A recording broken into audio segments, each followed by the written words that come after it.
computer. Great. Hello, everyone, and thank you for joining us for our library's monthly program from the National Park Service. Tonight's program is Fire Island, our local national treasure. My name is Tara Moran. I'm a librarian at the Mastic Merchant Shirley Community Library, and I'm happy to introduce you to tonight's speaker, Bailey Kaufman, who's an intern with the Fire Island National Seashore. If you have any questions throughout this program, please enter them in the chat box below. And Bailey, if you're ready, please tell us all about Fire Island.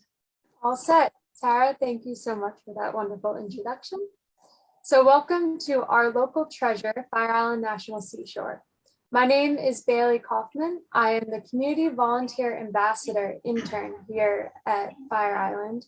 I work a lot with the volunteers doing volunteer recruitment, and we'll talk a little bit more about that at the end of the program.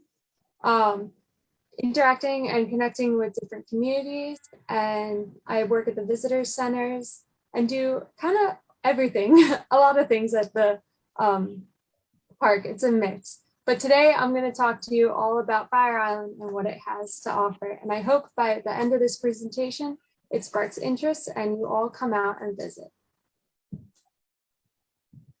So Fire Island is located on the south shore of Long Island. It's a barrier beach island, and in between Long Island and Fire Island is the Great South Bay. So Fire Island is 32.6 miles long, but the National Seashore part of it is only 26 miles. On either end of the island, there are state and county parks. There's Robert Moses State Park, which is on the west end of the island, and Smith Point County Park, which is on the east end. So within Fire Island National Seashore, there are also 17 individual communities. These are all within the boundaries of the seashore. And I'm actually from one of the communities. I grew up on Fire Island, and it's been a wonderful place to grow up. So Fire Island itself is a very dynamic island. The barrier islands are always changing, and their shorelines are built up and eroded on a daily basis. The sands are always shifting, the dunes are always growing, and new ecosystems are always forming. So these changes are pretty subtle and can be hard to see, but over long periods of times, they're pretty significant. So in this image here, this is one of our sites. This is the Fire Island Lighthouse. The original lighthouse, which used to be right next to it, there used to be an inlet located right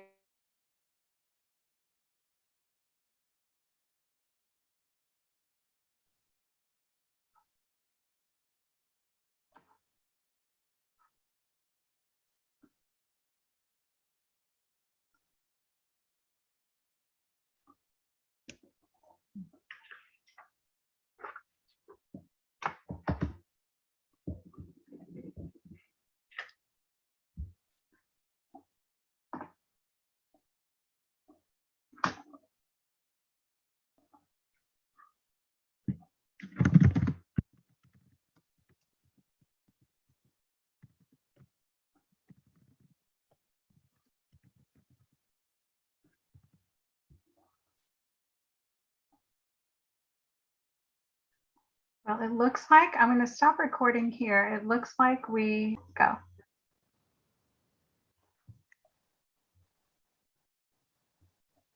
Okay, sorry about that. So back to what I was saying. So where the lighthouse stands today, originally the first lighthouse that was built was right next to it. And the lighthouse was built at the edge of Fire Island. So right here was the old inlet. So over time, due to the wind and the wave action and this thing called littoral drift, which means the sand is moving from east to west on the island, it has continuously built the island westward. So the island has been built about 5 more miles west, and that has created Robert Moses State Park. So the plants, the people, and the wildlife are all very adaptable to change here on the island. So this is a cross-section of Fire Island. It goes from the Atlantic Ocean, the beach, our primary dune, swale, secondary dune. In some areas, there's a forest and a marsh. This specific cross-section is more towards the middle of the island, and it's actually where the sunken forest is. I'll talk more about that later, but I'm going to dive into every single section in this cross-section. So the primary dune, this is the dune that faces the ocean. It is the front-facing man when it comes to storms and intense wave action. So on this dune, there is a plant that is probably one of the most important plants to this island, and that is the American beach grass. So the way the beach grass grows is it creates this giant scaffolding that goes deep into the ground, and it allows the sand to just blow and get caught up in it. So that creates the dunes, and they get bigger and bigger as more wind and time allows. But when a big storm comes, the dunes can get cut back from the waves.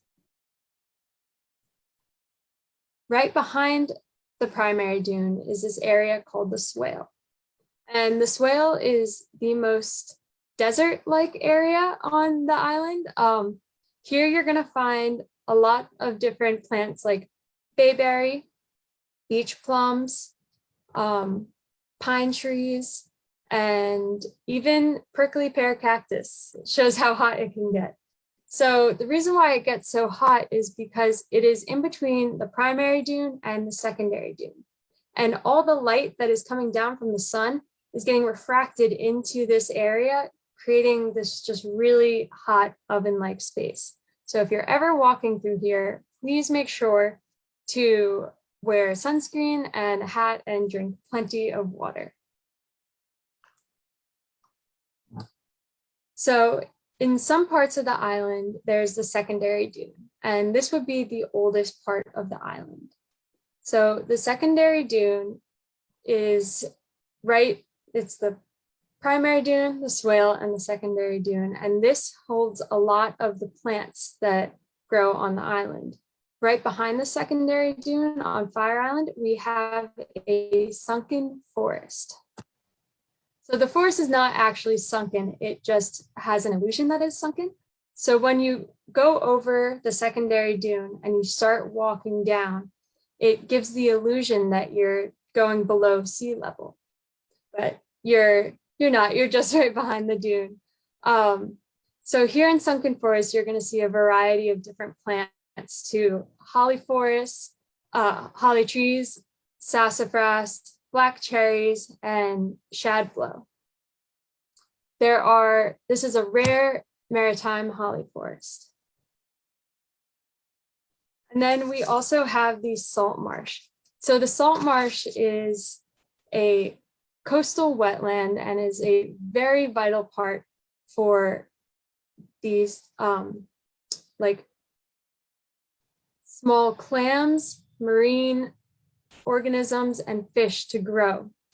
The salt marsh is made of a very soft, squishy material called peat, which is broken down organic material, and lots of different plants like cordgrass and phragmites and the glasswort. And in the fall time, the glasswort starts to turn a very bright pink color. It's already starting to turn. So if you go out to Fire Island during this time, you're going to start to see it, and it's absolutely beautiful. And then we have the Great South Bay. So the Great South Bay is a very large body of water that is between Long Island and Fire Island. It stretches about 45 miles wide and spreads very thin. So it's very diverse with lots of marine life, and it's famous for clamming and fishing.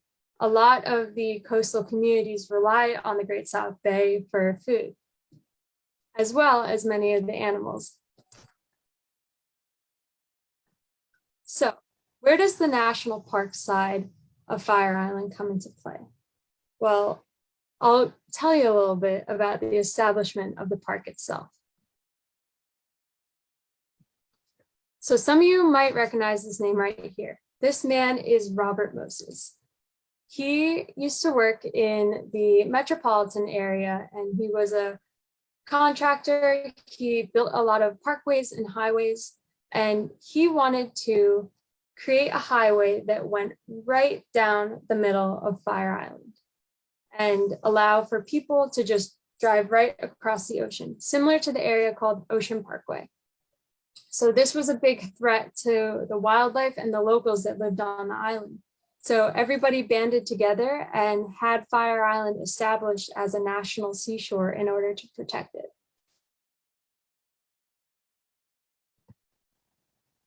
So this is the bill that established Fire Island National Seashore to have a designated wilderness area. So in 1964, it was one of the 10 national seashores established in the United States. And this is for the Otis Pike Fire Island High Dunes Wilderness. And that was created in 1980 and is the only federally designated wilderness area in New York State and is the smallest wilderness area protected by the National Park Service.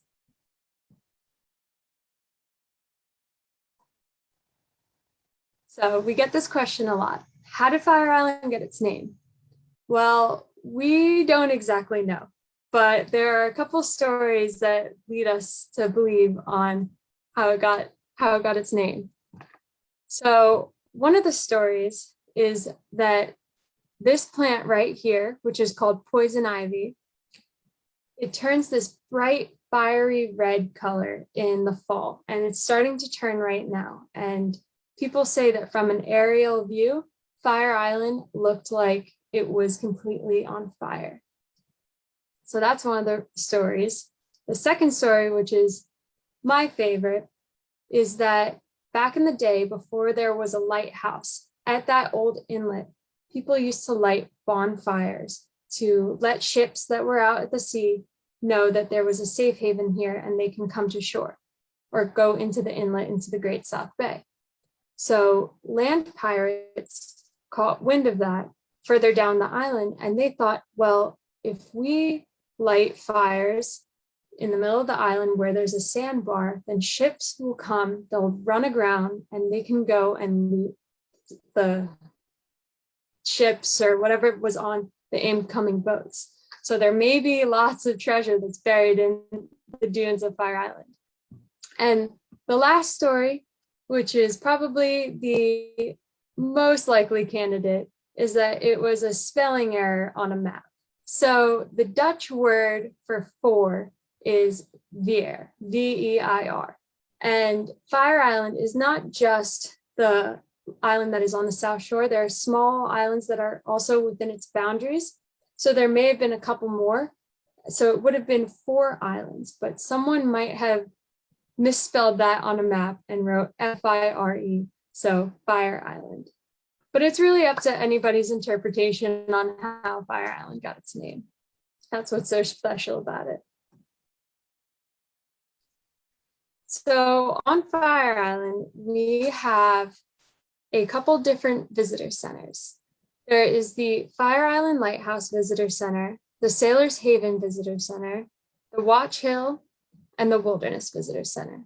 And we also have a property that is the William Floyd Estate Visitor Center, and that's located in Mastic Beach. So to get to each of these visitor centers, you'd either have to drive on the Robert Moses Causeway, take a Sayville Ferry, Patchogue Ferry, or take William Floyd Parkway.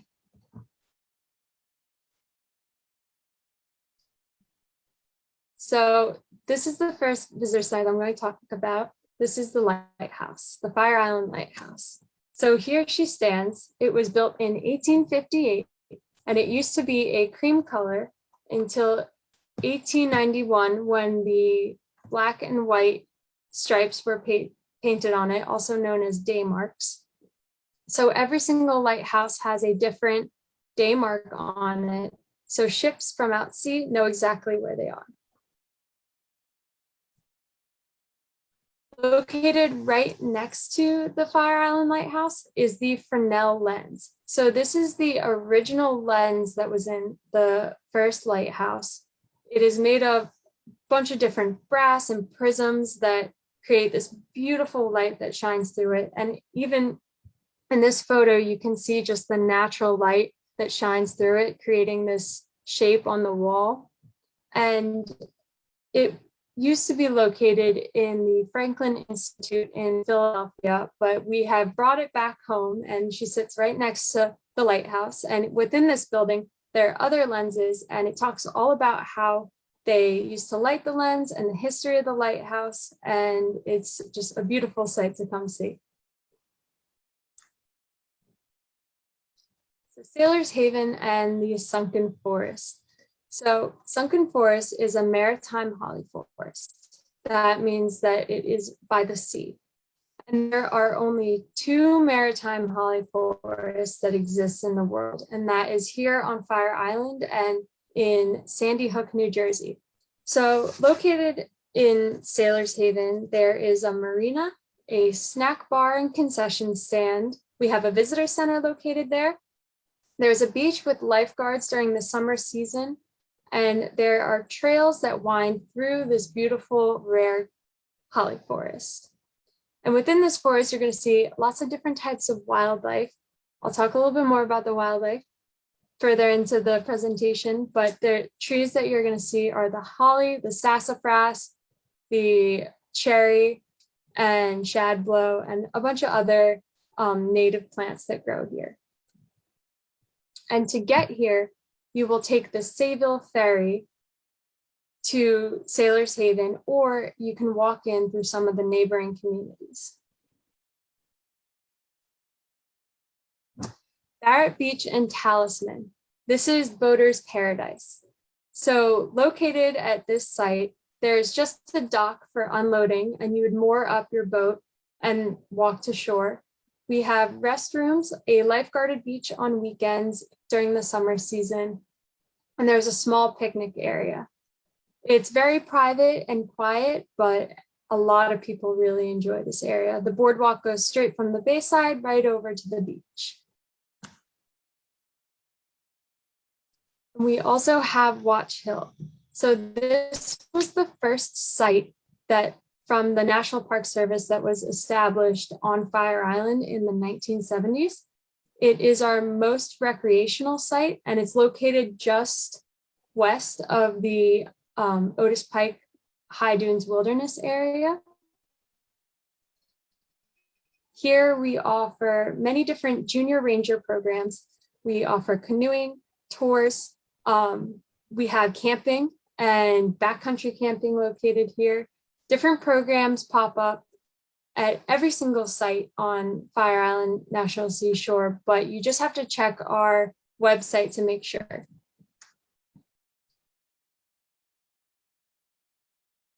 We have the Wilderness Visitor Center, and this is probably our most accessible visitor center. You would take exit 58 off of Sunrise Highway to William Floyd Parkway and continue all the way down. You would park in the Smith Point County Park and then walk over to the visitor center. So here, this visitor center is open year-round on weekends, and we actually might be changing to 7 days a week in the winter. Stay tuned, and we'll have that information updated on our websites. But here you can walk about 1.5 miles east into the wilderness, and you would see the breach at the old inlet. So during Hurricane Sandy, there was a breach that the water washed right over the island, and it created a big gap in the beach.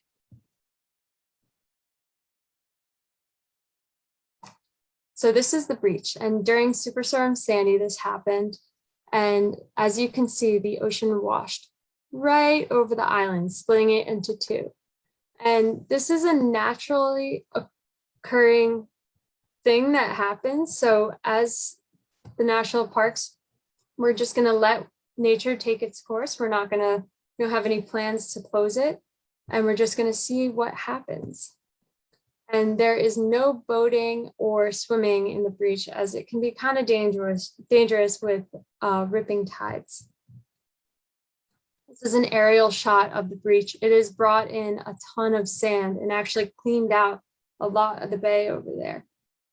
But it's really hard if you're on a boat. There are plenty of different sandbars that you can run aground, so it's really not safe to go through. But it's a beautiful hike to go and see. And in the wintertime, in like the late winter, early spring, you might see a lot of different seals over here. They like to kind of hang out in this area.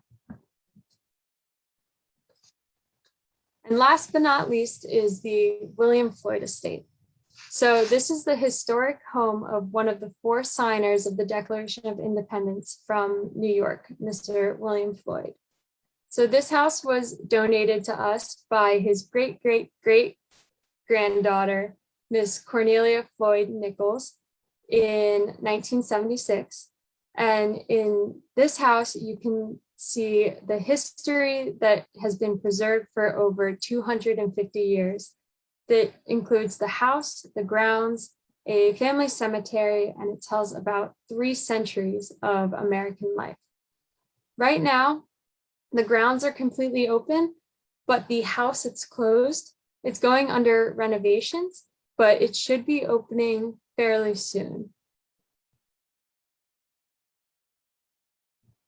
So what can you see here on Fire Island? So there are varieties of things to see within the ecosystems, like shells, sands, animals, plant life, and different marine creatures.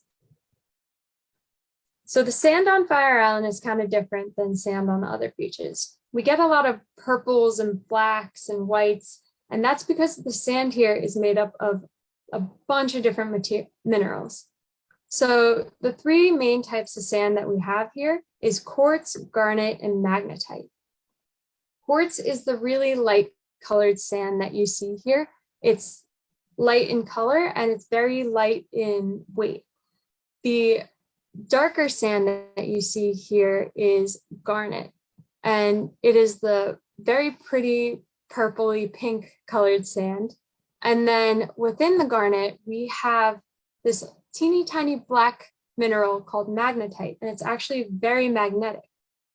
So after like a big storm or very strong winds, you will see that on Fire Island there are these big bands of the dark sand. So since the garnet is heavier than the quartz, it will settle and the quartz will start to blow off. And that's actually like the dunes are all white and it will stay there and it'll create these big bands. And if you actually hold a magnet up to the sand, you can have little pieces of the magnetite stick. It's pretty cool to see. So there are plenty of different types of shells that you're going to see. Fire Island is absolutely great for beach combing. I have some props here. This is a surf clam. It's one of the most popular clams that you're going to see out on the beach, as well as scallops and moon snails.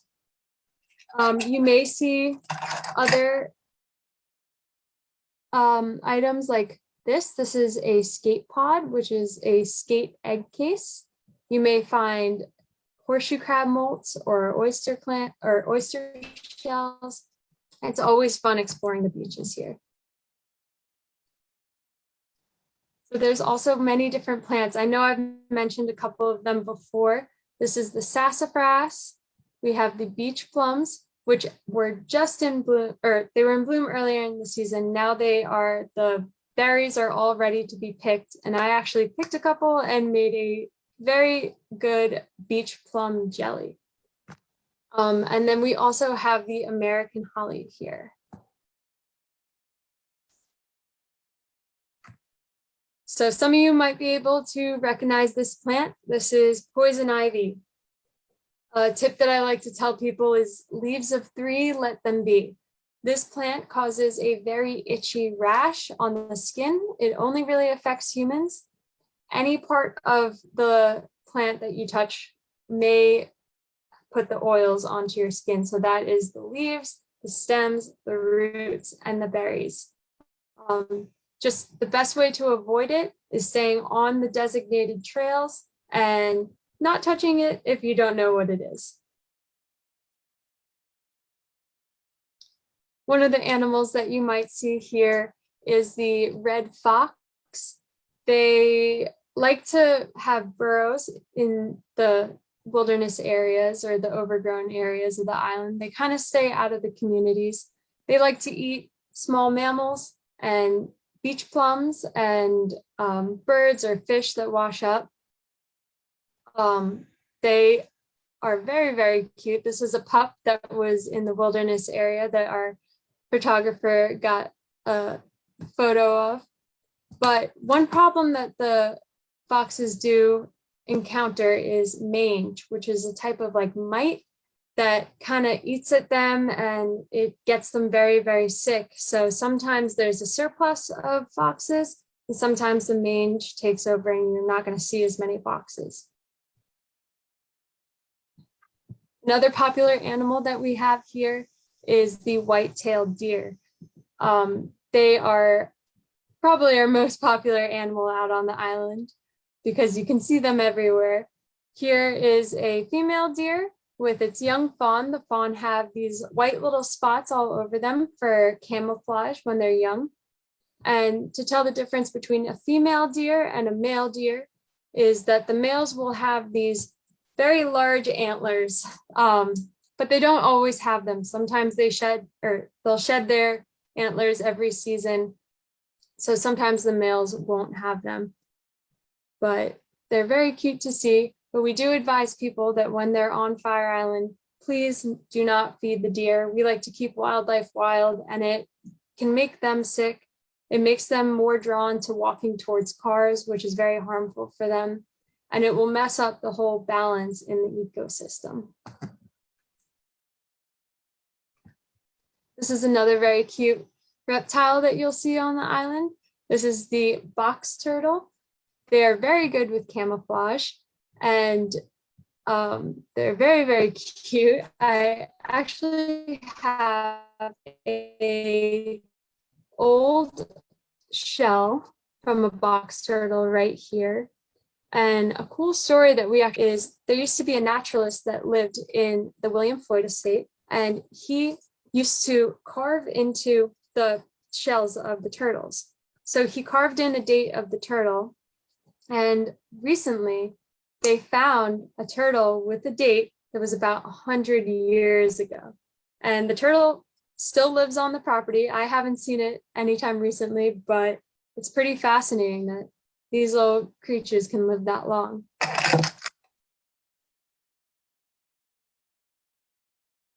Some of the birds that you're going to see out here are catbirds, the red-winged blackbirds, yellow warblers.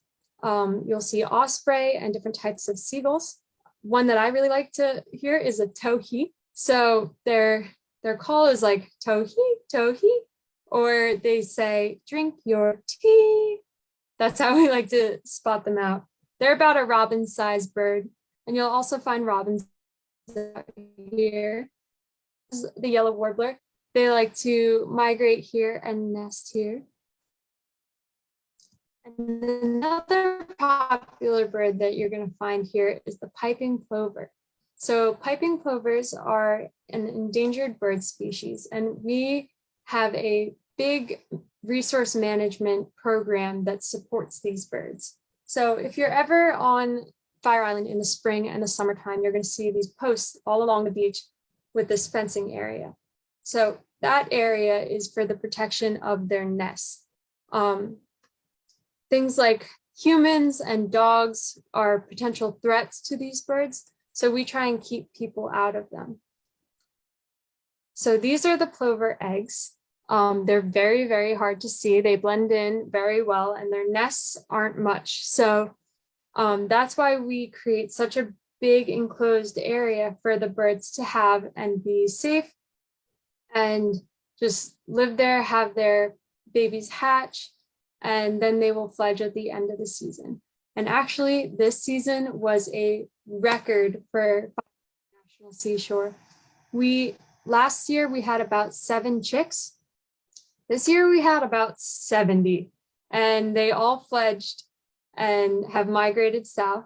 We were actually hoping for more, but some of the nests were predated, which means that a predator got to them, either raccoons or other birds or dogs. But we're so happy with what we have this year.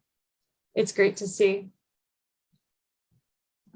So a lot of people see these birds and they think that they're the piping plovers, but these are the sanderlings and sandpipers. They like to forage in the water line. You'll see them in big groups, kind of just pecking at the sand, looking for small microorganisms to eat. They're very cute to watch. They will go as far as they can down to the water's edge and try and eat as much as they can before the next wave comes up. So this is a marine mammal that you're most likely going to see in the late winter to early springtime, and this is a seal. So seals like to come up onto the beach and rest. A lot of people, they'll think that they're injured because they're up onto the sand. No, they just like to hang out and sunbathe. If there is an injured seal, please let a park ranger know, and we will call our partnering program. It's the New York Marine Rescue Center, and they'll come out and address the situation. But you'll also see a lot of marine mammals like whales and dolphins. And this year we also had a lot of sharks too. It's so cool. This year was flourishing with just marine life. There were plenty of pods of bunker, and you would just see these giant whales, humpback whales or right whales, just breaching out of the water, trying to eat all of the bunker. Is really cool. And you can still see them. They're still feeding every day out there. So this is one of my favorite creatures that you can find on Fire Island, and it's a horseshoe crab. So horseshoe crabs have been around for over 250 million years old. They're basically dinosaurs. And they like to come up onto the bayside beaches pretty much during the month of June to mate. And we have a really good resource management program that goes out and tags them and is monitoring them and just keeping track of the numbers. This year we had a lot of high numbers, which is really good. And one tip that I always like to tell people about horseshoe crabs is to never pick them up by their tail. So horseshoe crabs' tails are very, very fragile. And if you do pick it up by its tail, there's a possibility that it's going to break off. And as you can see in this photo, the horseshoe crab is laying on its back, and it uses this tail to stick into the ground and flip itself back over. So it's a main source of just protection for this sea creature to be able to save itself if it's flipped over onto its back. So right here, I actually have a horseshoe crab molt. So similar to like a snake, they shed their skin up to about like 8 or 10 years old. They'll molt every year, and you'll see these just very translucent, perfect, sorry, my screen's not really showing, perfect little horseshoe crabs that will wash up on the beach. They're very, very cute creatures. So what is there to do here on Fire Island? Well, we offer plenty of different activities here. We host a artist in residence program here, and it's a great place for artists to come out and get inspired. So please feel free to use your medium and come create art out here on the island and share it with us. You can also fish. It's a great place for fishing. It is permitted on the ocean beaches and in the Great South Bay, but you have to make sure that you have a New York State DEC recreational fishing permit or fishing registration, and that you observe the DEC catch and fishing regulations. In specific seasons. So you can go to dec.ny.gov to check these out.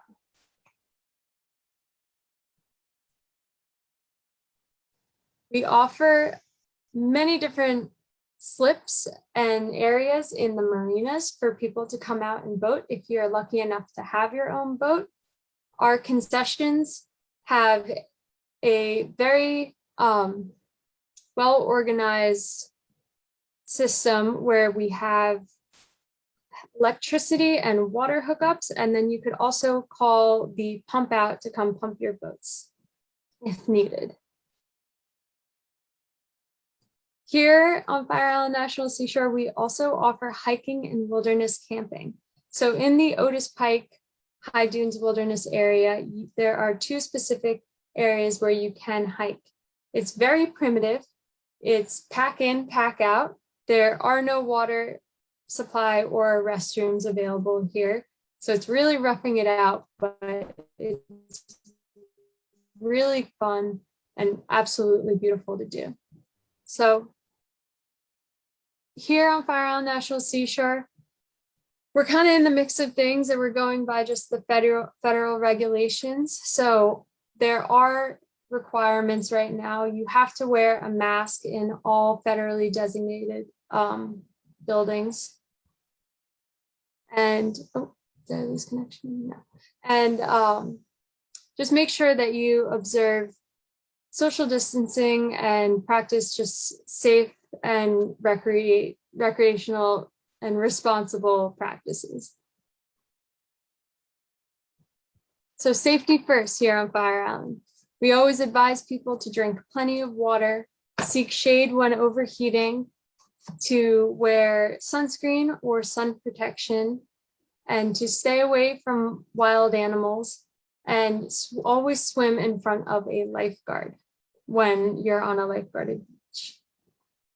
So, and one last thing is that dogs are not permitted on the beach during the migrating bird season. So just always pay attention and plan accordingly. So Fire Island National Seashore is your national park, and we encourage everybody to get out here and enjoy it. So I have a couple of websites listed here. This is our general website, the nps.gov/FIIS. If you have any questions, you can go to this site. There's the DEC to find out the different permits or for the fishing. And there's Love Fins, that is our concessions. They operate and run the marina. And to get a camping permit, you go to recreation.gov/permits. And if you're interested in coming to Fire Island and volunteering, you'd go to www.volunteer.gov, keyword Fire Island National Seashore. So to get the best experience of Fire Island would be to come and visit, but also to come and volunteer, because then you get to learn everything that I just talked about and more, and you become a part of it. We have visitor center volunteers and natural resource management volunteers. It's all located on this website right here. And we really encourage you to come out and visit. So thank you all. And if you have any other email questions, you can email FIIS_information@nps.gov. So thank you all for joining me tonight. If you have any questions, I can't see the chat right now, but you can just toss them right into the chat. And maybe Tara, you could read them. Yeah, I don't see any questions in the chat, but while people are getting things together, I was curious to know, are there particular better times to see the park? Different seasons offer different things. Are there things that you could recommend for right now or for the winter that we should be looking forward to? Yeah, so right now it's, first of all, the cool weather is very comfortable to walk around on Fire Island. There are a lot less mosquitoes and bugs that are going to be out here, and you won't be overheating as much. good things to look out for are going to be the migration of the monarch butterflies. So Fire Island is a hot spot to see the huge migration of all of these butterflies heading south. So more towards the end of September, you're already starting to see them now, but towards the end of September, you're going to see a lot more going. Right now is also a prime time for birds to migrate as well. So you may see birds from up north passing through. You'll see all of the poison ivy starting to turn that bright, fiery red, and it's absolutely gorgeous to walk through. The sunsets are always just so beautiful here. So anytime is a good time for sunsets. And nearing the winter, we always offer tours and programs, and our visitor centers are now open just on weekends, except for the Lighthouse and the Wilderness. So they're open on weekends until Columbus Day, and then they will be closed down. So then the only sites that will be open will be Wilderness and the Lighthouse and the William Floyd Estate. So we will always be offering programs there too. So if you go online, we have our program guide and you can see what we'll be offering that month.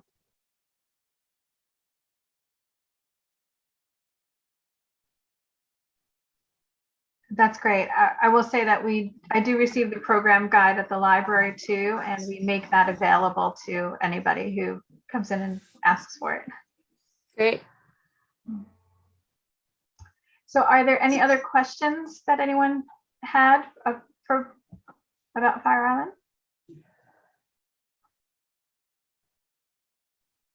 All right. Well, I want to say thank you for joining us. I want to throw out there that our next Fire Island program is going to be on Wednesday, October 13th at 7 o'clock.